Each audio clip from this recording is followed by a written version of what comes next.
Monetization কিন্তু আরও কঠিন হয়ে গেল বন্ধুরা। ইউটিউব এমন এমন কিছু নতুন নতুন রুলস আবার অ্যাপ্লাই করেছে, যেটা তোমাদের জানা অবশ্যই দরকার।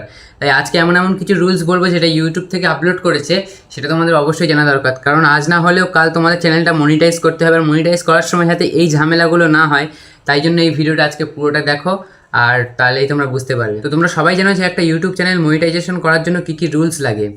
তো লং ভিডিওর ক্ষেত্রে 1000 সাবস্ক্রাইবার লাগে আর 4000 ঘন্টা ওয়াচ টাইম লাগে। আর শর্ট ভিডিওর ক্ষেত্রে এটা উল্টো, 1000 সাবস্ক্রাইবার লাগে আর 10 মিলিয়ন ভিউজ লাগে শর্ট ভিডিওতে 90 দিনের মধ্যে। এবার তোমরা যদি ইউটিউবের রুলস না মেনে চলো, তাহলে 1000 সাবস্ক্রাইবার এবং 4000 ঘন্টা ওয়াচ টাইম হওয়ার পরেও কিন্তু তোমার চ্যানেলটা মনিটাইজ হবে না। তো চলো দেখে নিই ইউটিউব কী কী রুলস এনেছে। সবার প্রথমেই যে রুলসটা এনেছে, সেই রুলসটা হচ্ছে তুমি যদি ভয়েস ওভার ছাড়া ভিডিও করো, কোনো ভিডিওর পিছনে যদি তোমার ভয়েস না থাকে, তাহলে সেই ভিডিওটার মানে ওয়াচ টাইম নেওয়া হবে না।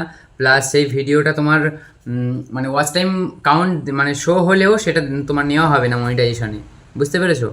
তো এইবার সেটা কি করতে হবে, তোমাদেরকে ভয়েস ওভার দিয়ে ভিডিও ছাড়তে হবে। ঠিক আছে?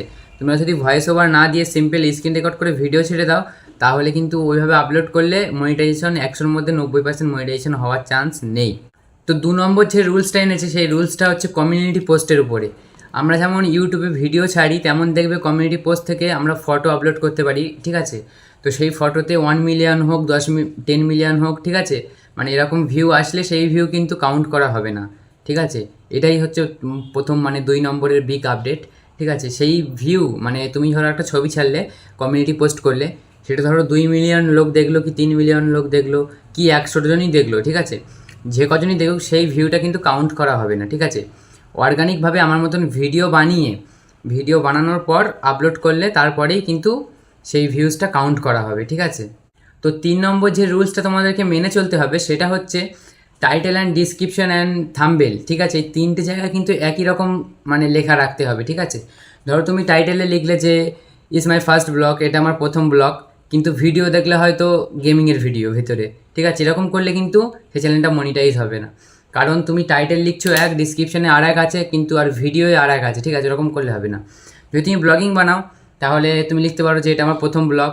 ঠিক আছে? তুমি ভিডিওর ভিতরেও বলবে যে এটা আমার প্রথম ব্লগ, এবং তোমার ডিসক্রিপশানে ট্যাগে সব জায়গায় তুমি দেবে যে এটা আমার প্রথম ব্লগ। ঠিক আছে? তো এটা ছিল 3 নম্বর রুলস।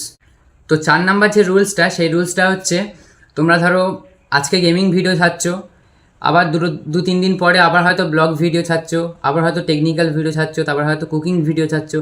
এরকম করলে হবে না, একটা নিশ ঠিক করতে হবে।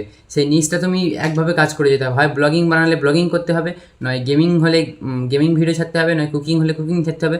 তোমাদের যেটা পছন্দ সেই হিসাবে কিন্তু একটা চ্যানেলে বারবার নিশ চেঞ্জ করা যাবে না, তাহলে কিন্তু তোমার চ্যানেলও ডাউন হয়ে যাবে এবং মনিটাইজও হবে না। তোমরা যদি এই 4টে রুলস যদি মেনে কাজ করতে পারো, তাহলে ইউটিউবে তোমরা গ্রো হবেই হবে, এবং তোমাদের চ্যানেলে কোনো রকম কোনো অসুবিধা হবে না। ঠিক আছে? এরপরেও তোমরা যদি চাও যে তোমাদের ভিডিও ভাইরাল হচ্ছে না, ভাইরাল করতে চাও, বা চ্যানেলের অনেক সেটিং জানার আছে, ঠিক আছে, তো আমার চ্যানেলটা সাবস্ক্রাইব করে রাখতে পারো। আমি পরবর্তীতে আরও নতুন নতুন ভিডিও আপলোড করব। এখন আমি নতুন ভিডিও আপলোড করছি যেহেতু, তো ভিডিও কী করে এসইও করাটা তোমাদেরকে শিখিয়ে দেবো। ভিডিওটা ভালো লাগলে একটা লাইক করে কমেন্ট করে যাবে। তো চলো আজকের মতো এই অবধি, দেখা হচ্ছে নেক্সট কোনো পরবর্তী ভিডিওতে।